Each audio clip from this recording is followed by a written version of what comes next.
the mayor. This is our virtual version of it. Of course, we used to meet every so often down at Jaja Bell's, and we hope to resume that sometime pretty soon. But right now we're meeting virtually because, of course, the pandemic. And I appreciate all of your interest and all of you getting involved in helping us discuss the city that we all love very much. So first, I probably need to touch on the pandemic because that's why we're doing this virtually. We definitely see some light at the end of the tunnel. And the reason for that is that the number of positive cases, meaning people who've been diagnosed with COVID-19, who've received an actual diagnosis, is down. Still, though, over 100 people in Nashua. At the peak a few months ago, that was more like 600, but somewhere between 100 and 125 right now. In addition, the positivity rate has declined to some degree, not as much as we'd like, but it has declined. And what that means is of all the people that are tested in Nashua for COVID, and that's about 300 a day, the number that come up positive or having a diagnosis of having contracted the disease is about 5%. Now, we'd like that to be 1%, but at one point it was 12 or 13, and it fluctuates. So that is certainly good news. Now, the number of people that have been vaccinated is pretty good. Right now in Nashua, we have about 48% of adults 18 and above have received at least one dose. And we have, within that group, about 35% are totally vaccinated. So we've reached almost the halfway mark. We can expect that those people who've not been fully vaccinated will be soon, but we really want to get to 70 or 80%. So our public health department is, of course, been running large clinics, both at Fidelity, a couple of very large clinics, more than 2,000 people vaccinated a couple of times up there, but also is running weekly clinics at Temple Beth Abraham for people who are more vulnerable and who we're hoping to a little bit more difficult to reach. But in addition to that, public health is undertaking to just go out in the community whenever there are extra doses of vaccine. For example, over the weekend, a group of public health nurses went to Greeley Park and found a barbecue. People there had not been vaccinated and didn't seem like they were going to get vaccinated. But after a short discussion, they were convinced of the benefits, and most of the people at the barbecue got vaccinated right there in Greeley Park. So then there were other activities like that over the weekend. So public health continues to try to make sure that we reach the highest vaccination rate we can. And the public health experts have been very clear that we all want to get back to normal. We all want to keep our communities, our families, our friends safe. But the way to do that, no question about it, is for everyone to get vaccinated. So please, if you haven't been vaccinated, please consider it. There is a discussion today at noon or 12:30, I think, by the Public Health Department, the Board of Health, 3 physicians, regarding possibly modifying the mask protocols that the city has put in place. I expect they're going to recommend some changes, but I also expect there'll be a number of people on that meeting. It's open to the public, and that there may be some differing opinions even within the 3-member Board of Health. So let's see how that comes out. Now, the way we normally conduct this is that I give a few comments at the beginning, and then we take questions from you. Now, I don't see any other public officials here, any elected officials. So if there are anyone, please speak up. But certainly now, for the next 6 weeks, the main occupation of the city for the next 6 weeks will be the city budget for next fiscal year, which is beginning on July 1. I proposed a budget a little while ago, which totals $290 million. But I want to be clear about one thing at the beginning. if it were not for the actions of the state of New Hampshire, and I will detail those a little bit in a moment, if it were not for the actions of the state of the New Hampshire, the tax rate this coming fall would either be level, no increase, or down. Again, level or down, were it not for the actions of the state of New Hampshire. Now, what are they doing? Well, whenever the state of New Hampshire sort of needs money, they use the cities and towns as their cash register. So in this case, the state is raising the city's pension bill by $4.4 million. Now, this is unrelated to any city wages. It's because they're trying to build up the assets of their pension system. The amount of assets is about $7.5 to $8 billion. They want that to be over 12. So where they're getting that is they're just taxing the cities and towns. Now, they had promised when the cities and towns entered this system to pay 35% of all municipal costs. They've stopped doing that because they needed cash. That has cost you, the national taxpayers, a cumulative total. That broken promise, $84 million by next year, next fiscal year. In addition, they're reducing school aid by $7.5 million, below what we received, below what we're receiving now, $7.5 million less next year. A lot of this is based upon an artificial decline in the free and reduced lunch children count. Reason for that is, well, we think we have more free and reduced lunch kids. These are kids from more economically disadvantaged families. We think that there are more kids because lower wage workers have been hurt more by the pandemic than anyone else. But in order to help, the federal government made all lunches free for all kids. So there is no, and that's true at all national schools. So there is no incentive or little incentive for families to fill out all of the paperwork, the red tape that is necessary to qualify them, because before they needed to do that to get the lunches and breakfast, but now they get it either way. So the less families have actually gone through the red tape and been qualified. So we are being penalized for that. Now that's happening across the state. All the 13 mayors meet periodically now during the pandemic. That's one benefit of one little tiny benefit. It used to be very difficult for the mayors of the state to get together because of the distances involved. Now it's a regular meeting every 2 weeks. Everyone is very concerned. Republicans and Democrats from Nashville to Keene to Berlin, all of the cities, they're very concerned about the loss of the school aid. We've written letters to the governor, to the legislature, the president of the Senate, basically the Senate majority, trying to get them to equalize the school aid, to do something about pensions, the additional costs that we're being hit with in the pandemic. No response from anyone. So those two actions by the state of New Hampshire those two actions combined $11.8 million, $4 million of pensions, $7 million reduction in school aid. Those equate to about a 5.5% tax increase for Nashville. So what do we do with that? We try to offset it as much as we can. So I proposed a budget. I asked all departments, with one exception, to come in at 0%, no increase from this year. And many departments were able to comply with that. And I want to thank them for doing so. In City Hall, looking at the City Hall, all the departments here as a combined total, the budget is actually not flat, but down about 2.7%. Now we did that through some reductions in jobs. There were a couple of middle management or higher level management jobs that we felt were duplicative, so we eliminated those jobs.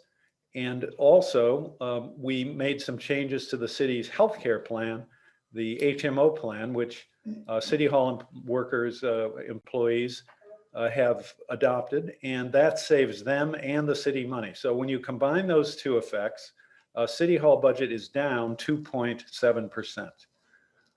Thank you to Public Works. Their budget is down 1.9%. Again, a couple of reductions in jobs, also the new health plan.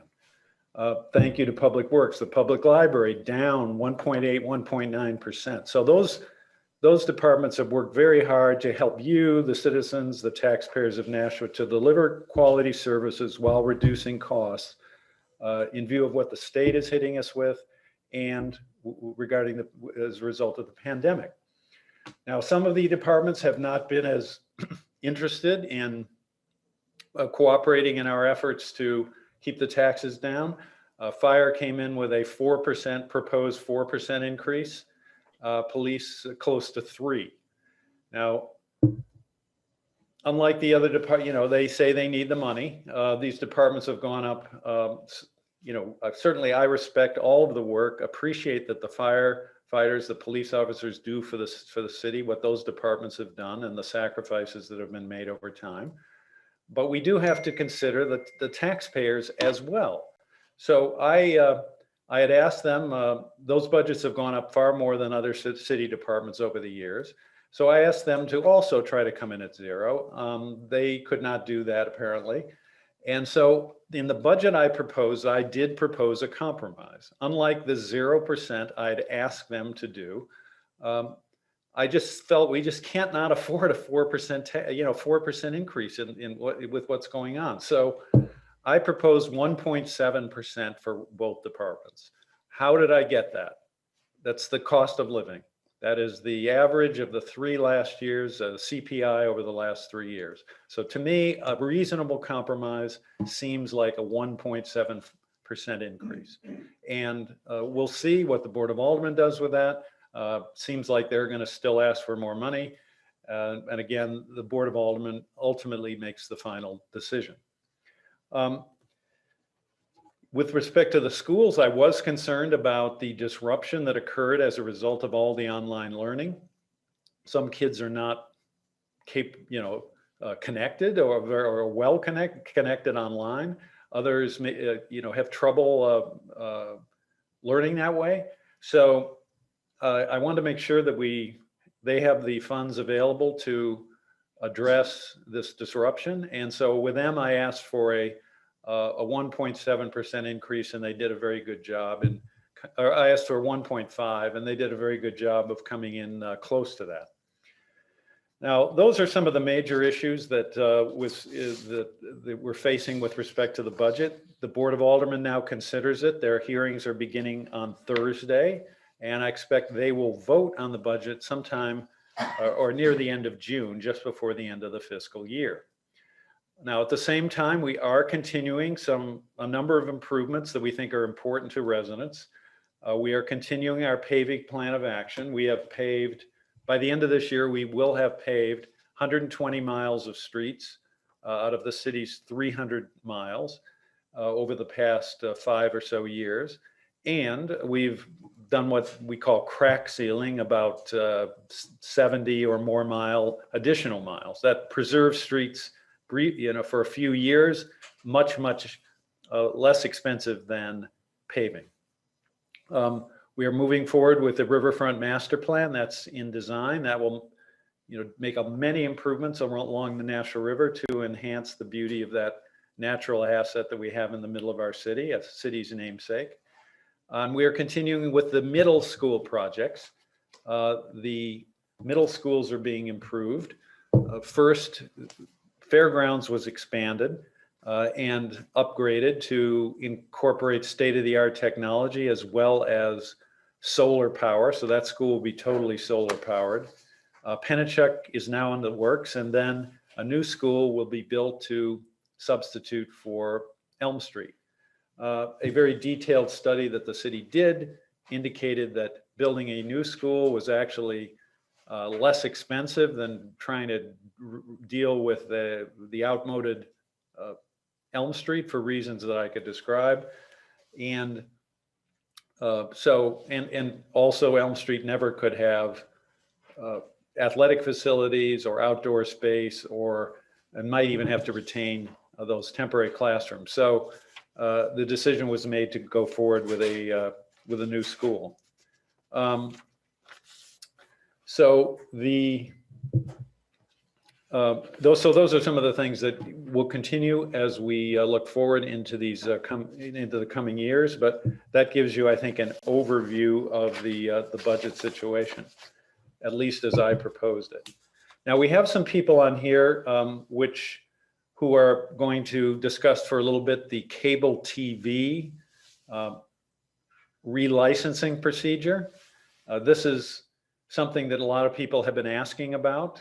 Comcast, of course, there are many complaints and about the service. Who we have are Andrew Sunoda, who is the chair of the Cable TV Advisory Board, who is negotiating the franchise agreement, the renewal of that agreement. This is his third agreement, so he's had a lot of experience in this area.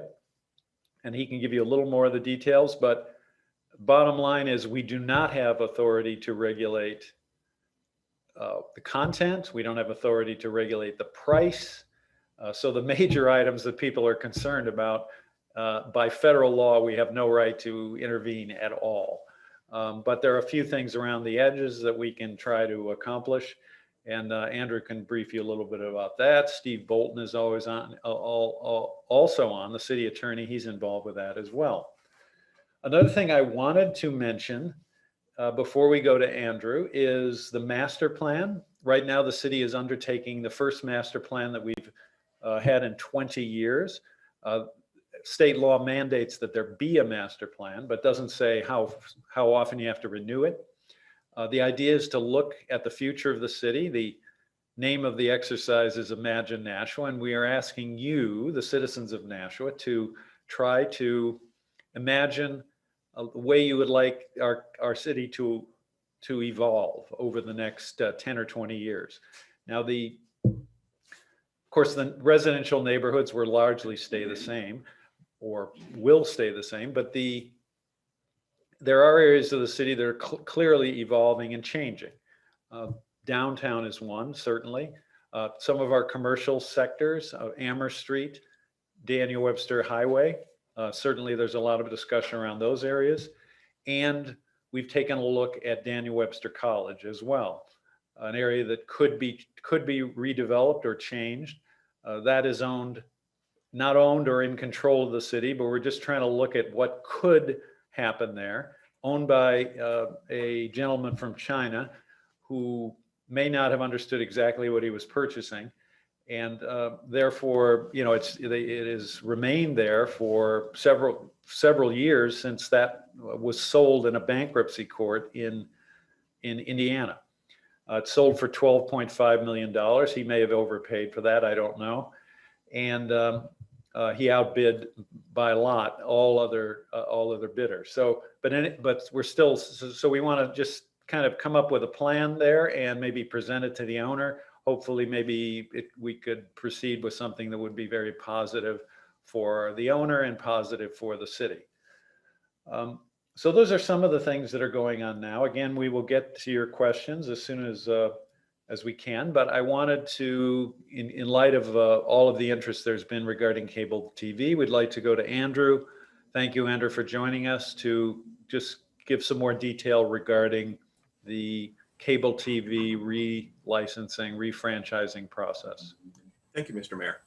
So the process that we're going through right now, periodically the city needs to review and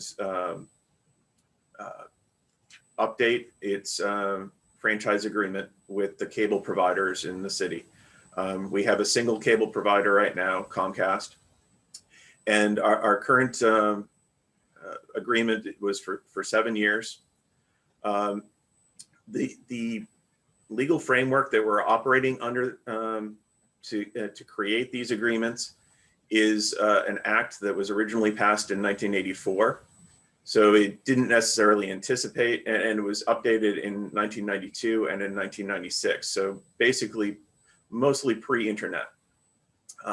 So it does not include internet service or anything else. It's purely looking at the TV portion of the Comcast service. Under the act, the city, as the franchise authority, has pretty limited scope of control over how Comcast or whoever the provider is operates within the city. One of the things that is provided for in the act is that actually it's more of a cap. The city can charge at up to a 5% franchise fee. So far, the city has always refused to raise it to that 5% maximum. And that's the reason behind that is that it basically is a direct pass through to the subscriber. So it's effectively a tax that Comcast collects on behalf of the city. So we try to keep that as low as possible. What goes into what we do use with for that money is a portion goes to the city, to the general fund. A portion also goes to fund the public and education and government channels and their operations. So that maintains the studio over over near Nashua South. It goes to the technology to allow for the broadcast of government meetings at the various city meeting rooms, most notably the Aldermanic Chamber. And it provides for staff and for videographers to maintain those so that we are providing the citizens with transparency in government so that they are able to watch on Channel 16, 99 and 96, the city government. And of course, 96 also provides for public access. So that allows for people to actually speak up and both from personal interest things, but also to political speech as well. So there were a few questions last night that I just kind of want to address because they were good questions. Everyone's always interested in competition for cable providers. And that's not something that is directly dealt with in the agreement. The agreement, basically the agreement and the federal act that we're operating under basically says that whatever agreement we reach, any company that wants to enter the city to provide cable services gets the same agreement. So the agreement itself isn't giving a monopoly to Comcast, and it's not intended to give a monopoly to Comcast. The reason that we're not seeing competition is the investment in the physical wires and physical plant that Comcast and its predecessor companies have built over the years. They own their wires. They are using the city right of way, but they own the wires themselves. So any competitor that comes in would have to provide their own wires or some other technology to achieve that. A few people mentioned some of the streaming content that's coming through, particularly Consolidated Communications, because they have a fiber network that was originally built by Verizon and has been expanded over the years since then. That's not covered under the agreement. So they're not paying the franchise fee. And my understanding is that there's actually litigation going on in other places, other cities and towns, not in New Hampshire, to determine whether those streaming services actually count as cable TV under the act and would be subject to the franchise fee. But that's not something that we've been directly involved with, and I don't believe those have reached any sort of resolution yet. So I think that might have covered. Mr. Mayor, I think you're muted.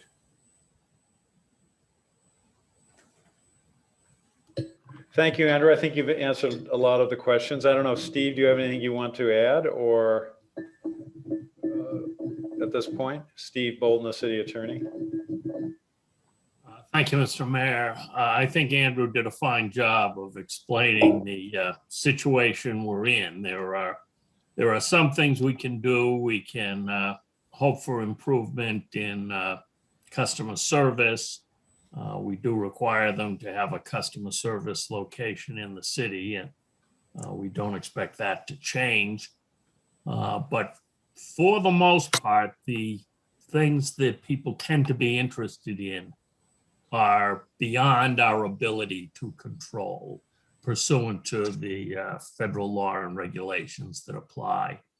So internet service, nothing that can be done. Rates, no control over locally. Content, which channels are broadcast over the cable network. It's up to the franchisee. Franchisor has no say in the content of the programming. That's disappointing, and I hate to be a naysayer, but we're trying to make improvements where we can, but on some of the big issues, we're in the situation we're in because of the federal law. Yeah, so this is a federal law that sets these ground rules, and that was passed by Congress, I don't know, some time ago.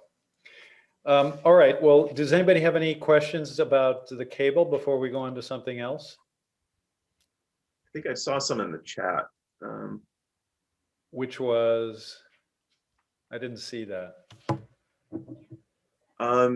As far as more people moving to the 5G and how that might impact Nashua TV, I think that's.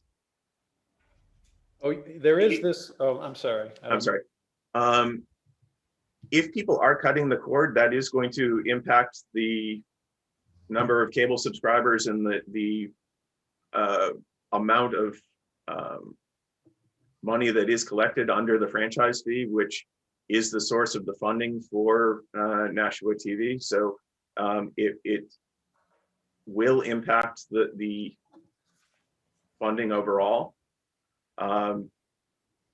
It's probably, I think, an open question at this point, the degree to which that will occur. Now, Andrew, another question has come in from Kathleen. Why can't we have cable competition in Nashua? Why is Comcast the only choice? Well, we could. There's nothing that prevents another company or several other companies from coming in and competing. I hear quite often it's said that this is an exclusive franchise granted to Comcast. That is categorically untrue. As Andrew said, there are barriers to entry. A company that came in to compete with Comcast would essentially have to invest in developing their network, their wires or fiber or whatever medium they were going to use. That may be insurmountable and is probably why we don't have competition. But we can't entice competition by giving them a better deal than Comcast, and we can't prevent competition in any way either. So if anyone wants to, any other company wants to come in, they are certainly welcome to come in. We have to give them the same terms as Comcast. So essentially the 4% franchise fee and the other provisions of the franchise agreement. Now, there is competition when it comes to internet in some parts of the city, because of course Comcast makes internet available throughout Nashua, but Consolidated Communications through the fiber network, their fiber network, provides service to some Nashua residents. So some Nashua residents have the choice of those two providers for internet, Consolidated or Comcast. Now, there are a lot of Nashua residents, though, that don't have the consolidated option because the fiber hasn't been run to their house.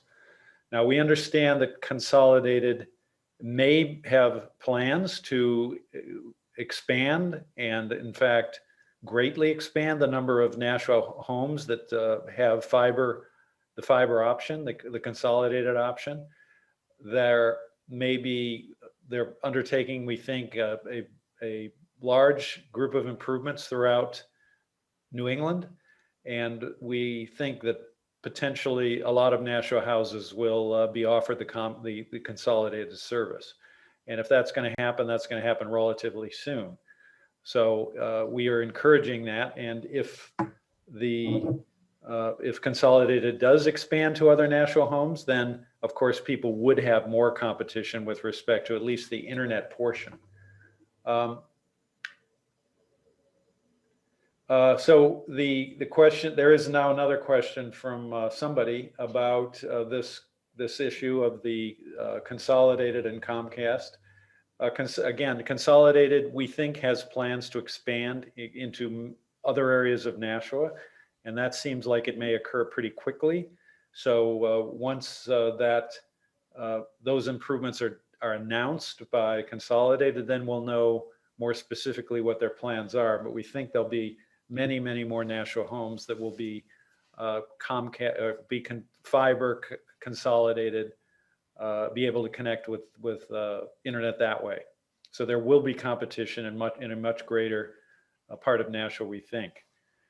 Now, why don't we take a couple of the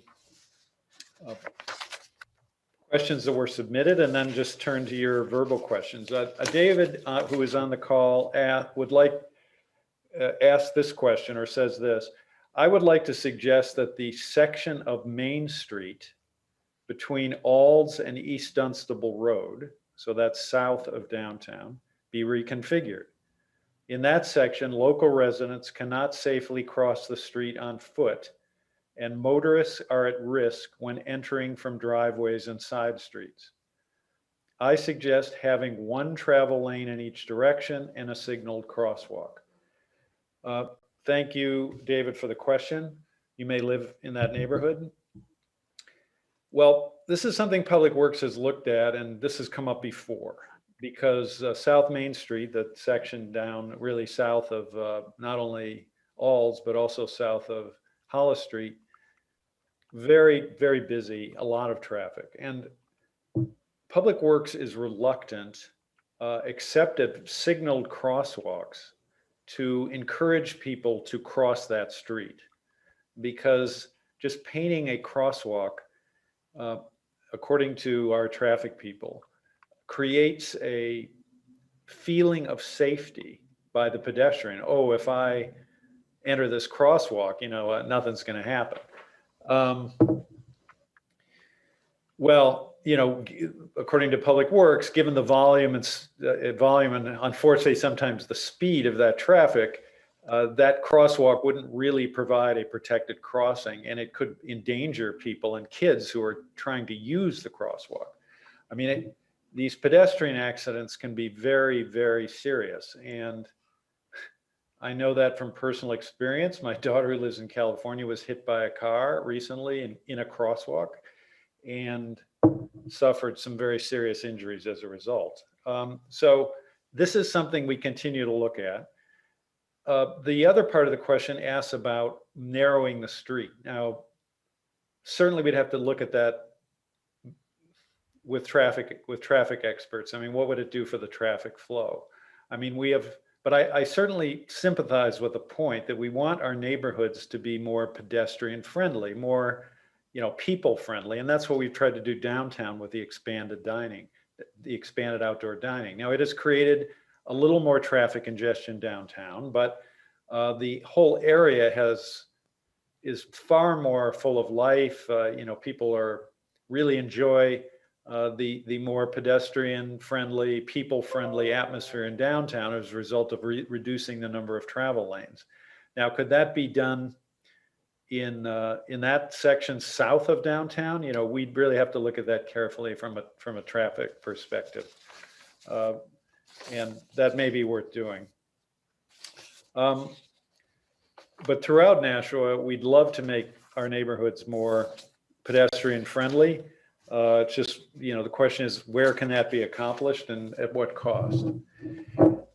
So another question from Gene Porter, who's on the call, asks about, I forget what, we're talking about seasonal loading docks at the Millyard and Greeley Park boat ramps.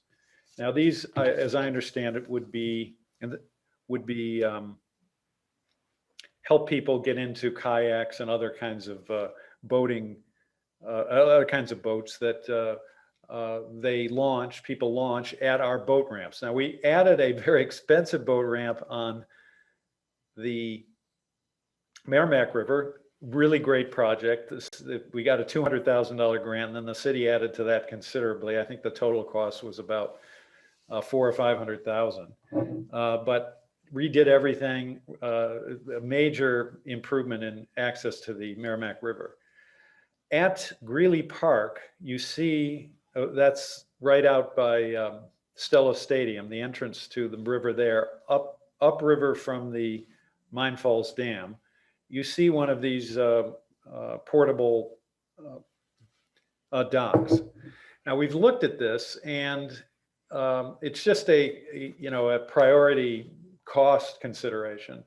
I think eventually we may get to it, but right now, as you've already heard, the budget is really tight. Capital improvements really tight. These would cost, the two of these together would cost $50,000 to $60,000. Certainly it would be an improvement, but there are other park issues that at least have come to the surface and we're addressing now.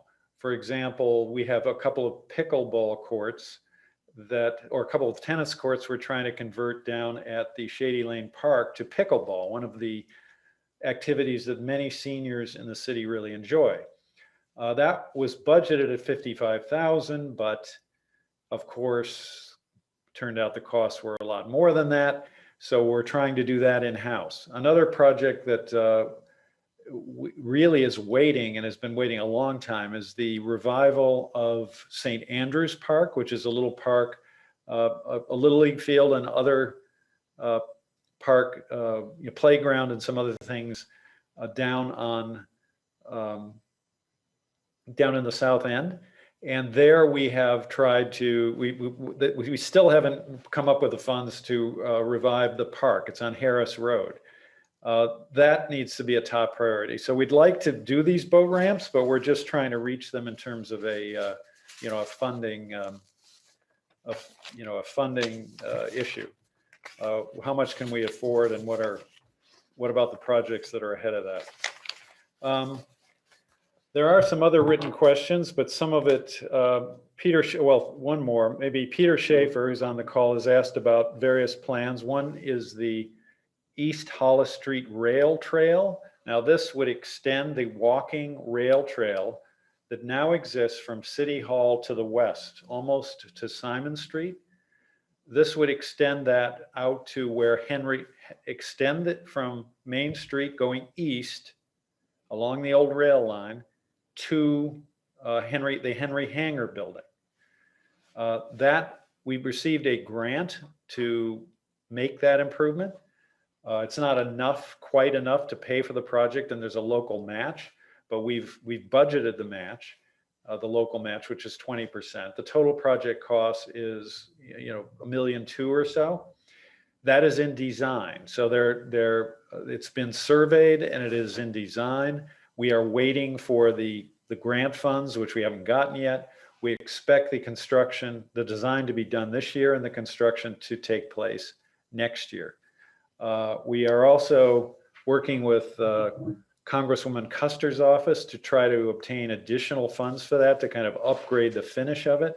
That would be in another federal, that would be a federal grant, but improve that. There's a walking bridge near the East Hollis Street Fire Station, some other things that could be upgraded beyond the very basic design that can be paid for with $1.2 million. And Peter also asks, what about the rail yard district, which is an area where we're trying to see some housing developments? The one that's most likely to go forward in the near term is the Henry Hangar building itself. That was approved for a housing conversion some time ago, maybe a couple of years ago. But unfortunately, the developer that had asked for that approval decided to try to sell it rather than to go forward with. We have a very acute housing shortage right now. And so it appears that has been sold, and that the new owner may have acquired some property around it to improve the parking situation.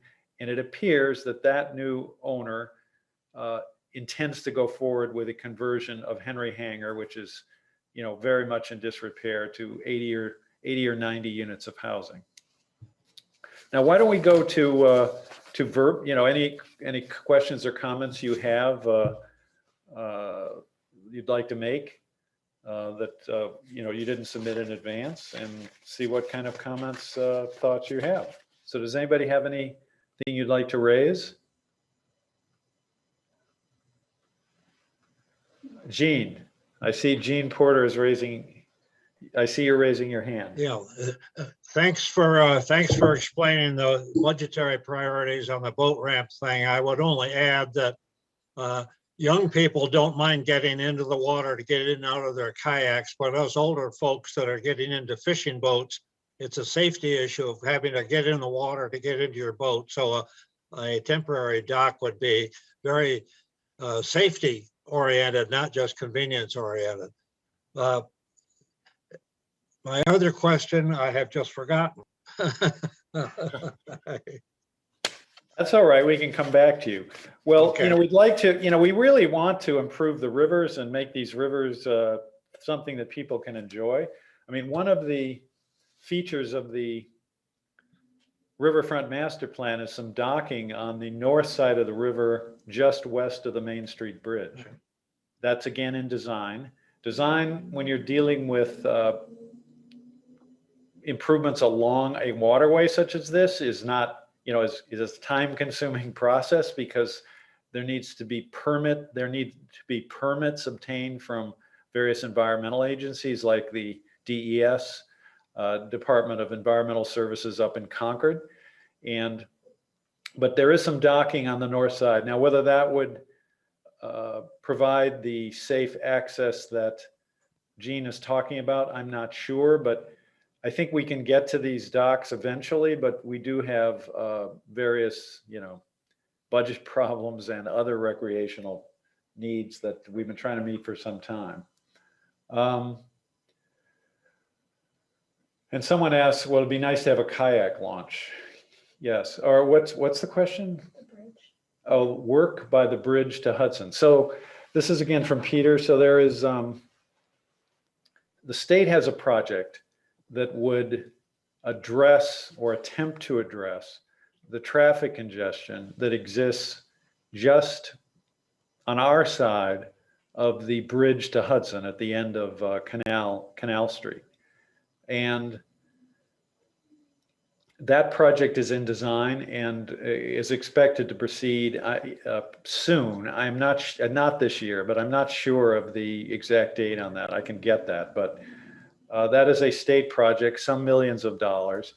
It will improve traffic flow to some degree, but will not solve the traffic problems. I mean, there just is not enough lane space to move all the traffic that wants to go from Nashua to Hudson and vice versa, especially in the rush hours. There's just not enough pavement, and not enough bridge space really is where the constriction is. Now, there's the idea of a bridge way north up in Litchfield over to Merrimack. Would that ever, to kind of relieve the situation, will that ever happen? I have no idea. Nothing on the horizon, certainly. So this project would, again, improve things to some degree, but will not solve everything. Just while we're on that bridge, another capital project that the city is looking at is in combination with Hudson, is that bridge needs some repairs. So that probably will be undertaken at some point in the future. And while we're on that Canal Street, the other little bridge near BAE, that's a capital project that was on the red list. So that's been, the improvements there have been designed and will be implemented. Just, you won't see much. It will just be a strengthening of the bridge. That will be undertaken soon. Any other questions or thoughts from anyone? Gene? Yeah, what's the status of the sale of the old improved machinery site down at the end of Burke Street that provides access to both conservation land and provides access to the city wastewater treatment plant from the north? The closing, there's a prospective purchaser. The closing is we hope it will occur in June. Now, there's been some delays there, but the potential owner has been making various deposits to us over time. The sale price is, I think, $3.7 million. I think we have about $100,000 of non-refundable money. So if the sale did not occur, we would, benefit to that degree, but we want the sale to go ahead. So that was purchased, just for a little bit of history, that was purchased during the Lozo administration with two purposes in mind. Number one, subdividing some of the land. It's a 20 or so acre parcel with a big industrial building on it. The idea was to subdivide off some of the land because it is adjacent to the city treatment plant, water treatment plant, sewage treatment plant. Subdivide some of the land off and add it to the treatment plant so that when additional treatment is required by environmental agencies, potentially phosphates, there is enough room to make that expansion. So that was purpose number one. And that has been accomplished. Land was purchased for about $4 million. We subdivided off land and added it to the parcel that is the wastewater treatment plant. Purpose number two was to convert the project, the building, to a new public works garage. Now, that didn't turn out as well as the city had hoped when the building was purchased. There was an estimate, maybe a back of the envelope estimate, I'm not sure, that said that it could be turned into a new public works garage for $10 to $15 million. Now, when that was studied by architects and others in great detail, a few things became apparent. Number one, the cost would be not 10 or 15, but instead 50 million. And number two and three, the building didn't convert to a public works garage very well for a couple of, especially if you're spending $50 million. The pillars these metal pillars within the buildings made maneuvering vehicles inside very difficult, which was a big obstacle because one of the whole reasons for it is to be able to put vehicles inside. Number two, the roof could not have been constructed with a sufficient strength to meet the snow load that is required. So you would have to have, I guess, people up on the roof shoveling the roof. So it just, for $50 million, that was there were too many flaws with that potential project. So that was canceled. And so instead of that, we are trying to sell the building and instead use those funds to help start improving public works facilities. The garage, the barn, as we call it, the garage out on West Hollis Street is really in disrepair. The land is too small. It's now been kind of hemmed in by a lot of recreation. The Y, the Stellos, the skateboard park, the ice rink, Conway. So, but that is a long-term project, and this 3.7 million would begin to address those needs. Now, Andrea Rebeck, who I'm not sure is on the call, Yeah. are you on here? Yes, I'm here. Has said you would like to learn more about the planning and development process in our city and have a few specific questions regarding recent planning board decisions. Can you put me in touch with a member of the board or its staff for a brief discussion? And the answer to that is yes, definitely. If I don't know if we have your email address, but we can have either Sarah Marchant, who's the Director of Community Development, or the Planning Director contact you. His name is Matt Sullivan. Contact you and kind of talk about, what the planning board's authority, what their what they really do, and any particular projects that you would like to discuss. So if you get us your email address, we can definitely set that up. No problem. Thank you very I know much. you're an architect, so probably like your comments. Thank you. Mayor, while I have your ear this morning, and I was looking at the map when you were talking about the bridge improvements and the road, reminded me that Chandler Street is becoming a bit of a problem for those of us living north of the river, north of Nashua River and west of the Merrimack. I realized that it was recently reconfigured to allow parking on that side of the street for the residents. And I know they desperately need parking, but it's just not wide enough for a parking lane and 2 travel lanes. And so what happens is either people almost get sideswiped if they're going to enter their parked cars, or one of the traveling lanes has to stop and allow the other car to go through. That problem is going to be exacerbated because there's a new apartment complex going in at the foot of Lock Street. So we're going to have even more traffic. And for people heading to Hollis, that's about the major route for most of us, especially since Main Street is a little slow these days. So I'm wondering if there's any possibility to revisit that configuration. Now, which section of Chandler Street specifically? I mean, Chandler runs from Canal up the hill to, quite a ways.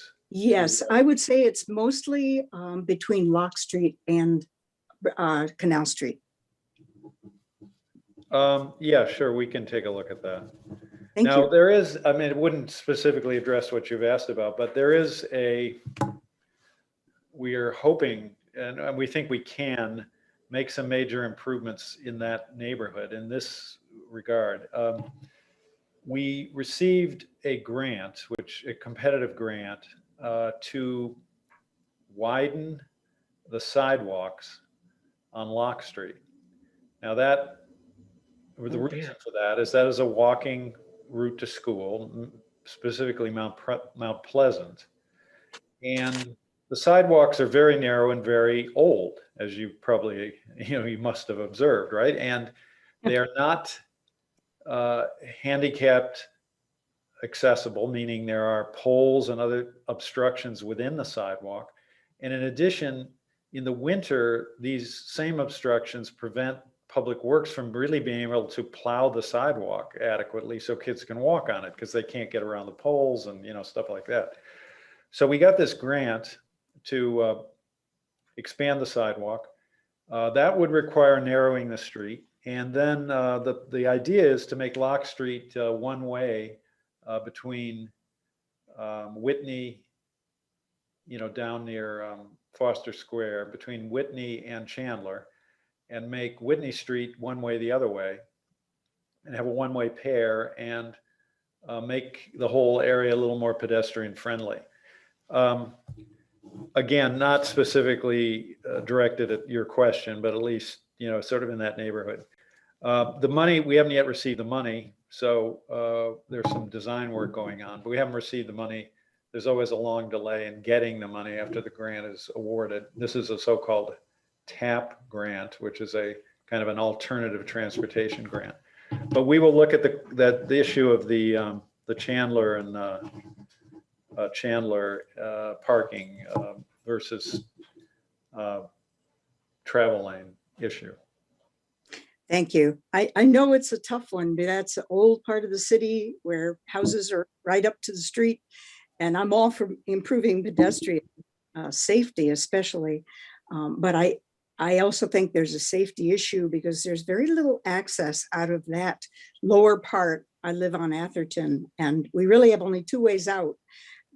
And if one of them is not in use, that makes it rather scary. Thank Yes. you. All right, so we'll check that out.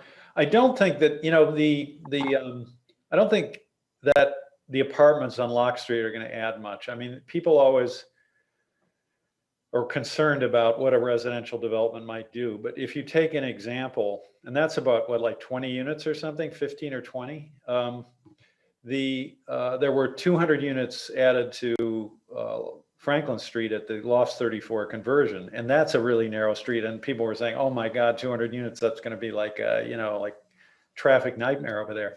But you don't really notice it because people come in and out at odd times, different times. It's not like an industry where everybody gets out at one time, everybody comes at one time. So I don't think. I mean, I think we definitely are going to look at what you've raised, but I don't think that those apartments are going to really affect your perception of the situation very much. Well, actually, funny you should mention industry. That area happens to be a cut through for folks going to BAE to avoid Yes. the major intersection in downtown. And so they come off of Concord, come down Stark, and then come back up, which puts them on Chandler. And that is I mean, what do we do about that? You know, it would be nice to stop that or discourage it. So, but how do you do that? I mean, because as you say, it's very obvious that people cut through to get to BAE, to the back of the BAE parking lot there. And I live near there. I'm just on the other, I mean, I'm not on that side of Concord, but you know, you could, you know, you could make those dead end streets, you know, but then there'd be no flow through for the residents either. So the question is, you know, how do you address that? And no good answer has come forward, but it would be nice to do something to discourage that cut through movement with the through traffic, because we want the neighborhood to, you know, serve most of the residents, not out of town commuters particularly. Now there is a question about, so if maybe that should be discussed in more detail, but you know, I'm not sure that the residents would want something as drastic as, you know, ending one of the streets, you know what I mean? So that you couldn't get out both ways either. So it's, you know, it's a, No, that wouldn't be wise, just for it's a safety. difficult dilemma. You know, it's one, I participate in something called the U.S. Conference of Mayors, and they had their summer meeting in Boston it was pre-pandemic, so I think it was 18 maybe, and 2018. And so Boston was on display, really. You know, they hosted it and it was down there. So I noticed that Boston has a whole department now, you know, of several people who are devoted to this particular issue, talking about how to calm neighborhood traffic. And in talking with those people, actually with this particular issue in mind, you know, there were a number of things that they kind of do. One of them is to dead end streets. But when they do anything, one obvious issue came to the fore, which is that when you do something on one street, it just pushes traffic to the next street. And then you do something there and it pushes traffic to the next street. So when they try to do something in a neighborhood, they make a whole group of changes in a whole area to try to, you know, to avoid okay, we're going to end the traffic on this street and it just moves to the next block, you know. But in any event, that it would be nice to discourage that movement. If you have any ideas in that regard, we'd be happy to listen to them. There is one question about Camp Doucette. Oh, there's some, now this is a camp that's down in the south end of Ridge Road, I think. And somebody is asking, well, there's a lot of trees being cut. What's going on there? Now, the answer is I'm not sure. That's a privately owned property. And we can try to check that out and find out, but I don't know, it's not the city that is doing that. So I'm not sure who that is, and we could try to figure that out. All right, so we try to end within 1 hour, so you might come back. We don't want to make these Zoom meetings go on too long. Is there one more question that anybody has that you'd like to finish with? Is there a question about the public health building? Is that the, I don't, somebody is saying, I guess asking about new public health building. The public health building is at the corner of Mulberry and Elm, about 2 blocks. I mean, looking out the window here, I can almost see it. There's one building in the way, but it's an old school. It's being restored. No work had been done on it on decades. And so it's where the public health department resides. That's being renovated, should be done next month. Public health moved to a rented facility on Main Street for about a year while that project was going on. Public health has done a great job in fighting the pandemic, by the way. I mentioned that at the beginning, but they are out there working every day under the leadership of Bobby Bagley, Director of Public Health and Community Services, and Kim Bernard, who is the Chief Public Health Nurse. All right, well, I thank you all for coming. I hope we were able to answer some of your questions. Thank you for your comments. I really appreciate your interest in city government. I will always remember that Nashua, has so many interested residents who really want to make our community better. And it's only with your help and your participation that we can do that. Anyway, we will let you know next time we hold another coffee with the mayor. Thank you very much.